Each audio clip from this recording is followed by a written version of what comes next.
Hi, this is Tim Stickrad from HS&A Law, your local bankruptcy attorneys. I want to talk today about debt consolidation.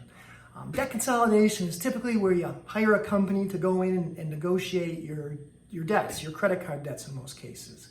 And what happens is you pay the debt consolidation company a certain amount of money every month for a fixed period of time. Usually it's 3 or 4 years. And they take that money and they escrow it or put it into a bank. And then once they have enough to settle with each creditor, they send the creditor a check, and then the creditor will release the balance of the debt that you owe. But there are some problems with that, as great as it may sound. Debt consolidation companies typically deem themselves nonprofit organizations. And although that may be true technically, they do charge fees. And sometimes their fees are as high as 10% of what you pay in. So you have to be really careful about that. Also, most of the time, they're not going to be able to settle all of your debts. If you have 8 credit cards, for example, they may only be able to settle with 4 or 5 of those. And the problem with that is that when you're paying into them every month, if there are other creditors who aren't getting paid, they'll likely sue you and eventually get a judgment and start to garnish your wages.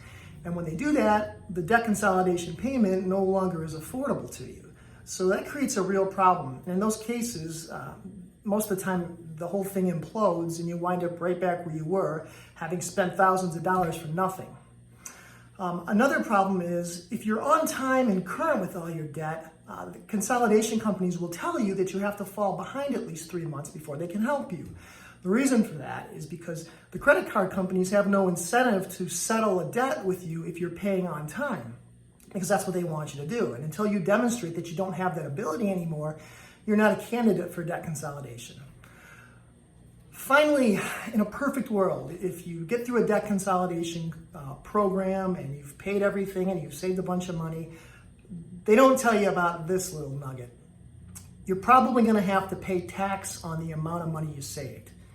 So for example, if you had $30,000 worth of debt and you went through a debt consolidation program whereby you paid 50 cents on the dollar, $15,000, the other $15,000 that you saved becomes taxable income, and you'll get a 1099 form at the end of the year, and you may have to pay taxes on that. And the result of that could be devastating. You could lose your tax refund, or you could wind up having a tax liability for that year. So you got to be real careful about that stuff. So if you're going to consider doing something like that, I would definitely ask those questions and get a second opinion. And if you want to talk more about this subject, feel free to call me at 248-988-8335 or send us a private message. Thank you so much.